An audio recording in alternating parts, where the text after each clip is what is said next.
Yeah, buddy. I'm sure you figured it out by now. But guess what I just got in the mail? Actually, that's a lie. I didn't get it in the mail.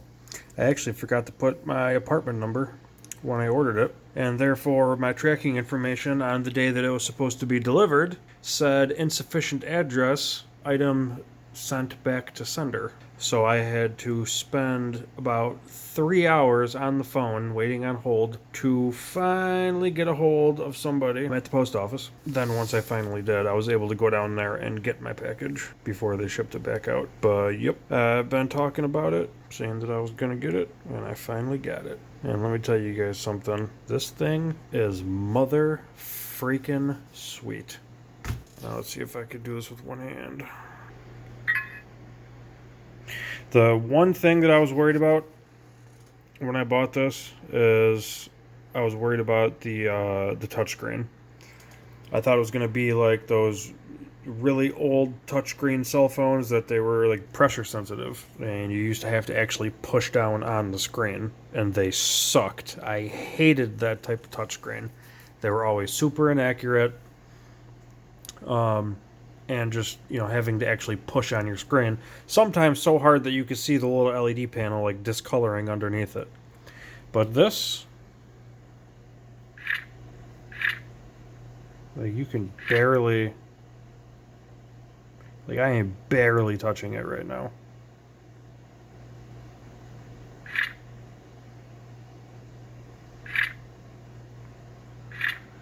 And it is perfect. It is everything that I hoped it would be. Wow, my phone is not doing real good with the autofocus right now. Let me just give it a point to focus on. Alright, how about that? But yeah, if any of you guys know what this radio is, then you already know what it can do.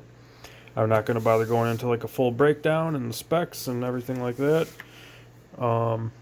Unless you guys want to see that. If you do want to see it, let me know and I will make like a full-on review. But I just wanted to update you guys real quick to let you know that I finally freaking got it.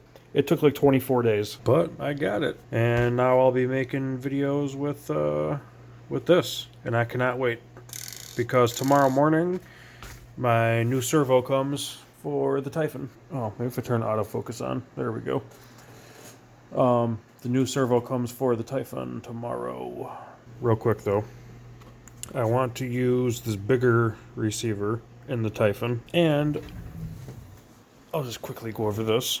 The reason why this is sitting here, the reason why there's a hole cut in it, and the reason why there's weird pieces of plastic super glued to it in weird places is because this receiver actually does not fit inside this box. It is just a little teeny tiny bit. Ah, crap. I gotta set my phone down for a second. There we go.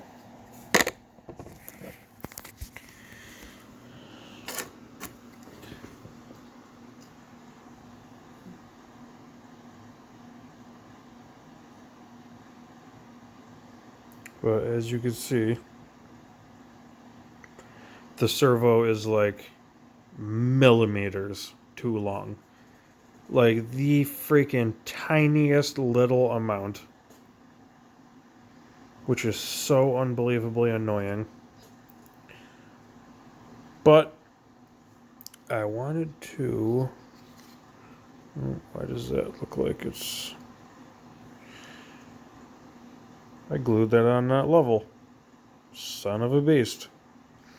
But anyway, I had to cut this entire side off of it, and then I planned on just putting a flat piece of plastic going all the way across, like even covering this hole on the outside of the box, basically. But I then realized that that would be interfering with the antenna, because the antenna actually sticks out a little bit more than that, and it is rubber. It does bend, but being smashed into the side of the box I was not comfortable with. Not when these receivers are like $35 to buy a new one, which is crazy. Like, I'm used to buying Flysky GT3B receivers. Oh.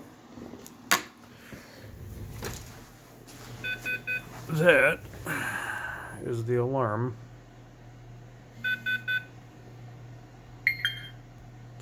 If you leave it without touching anything, it will warn you that you left it on, which is awesome.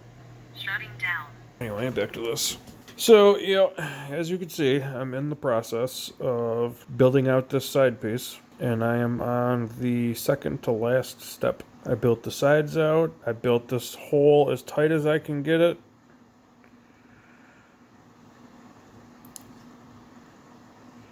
With that being able to still get out, I built the bottom back out a little bit. And I'm going to use a Dremel and like file it all down so it's smooth and all the curves match and stuff like that. But right now those are like the rough pieces of plastic. But my next step is to take, now this isn't plastic obviously, this is heat shrink, but the next step is to take a piece of plastic and put it over the side. With just a little hole for the antenna to stick out. And then once I super glue that in place and use a little bit of hot glue to waterproof it, put a little bead of hot glue on top of here. That way, when I put the lid on, it will still be waterproof and it'll still seal. And then I'll be able to fit the receiver that I want in this box. That is where this goes, right there-ish. I'll do a little surgery on this receiver box. I do plan on getting the sensor port jack, whatever you want to call it. This radio can take sensors. Welcome to Noble. Choose sensor. Like, there's not that many now. These are the sensors that are built into the radio and the receiver without plugging in extra stuff. So you could see the transmitter voltages, the receiver voltages, the signal strength, and our SSI. Those are what are built into the receiver and built into the radio. And you see those right here when the car is running.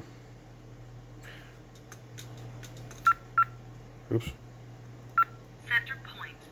I don't want this to be a super long video, so I'm going to end it now, but I just wanted to show you guys my new toy. Shutting down. Tomorrow, I will upload a new video because I'll be getting my servo in the mail, and I'll have my car back up and running. Finally. It's been like a week since I ran it, and I'm fiending. But yeah, there you go, guys. Have a fantabulous night.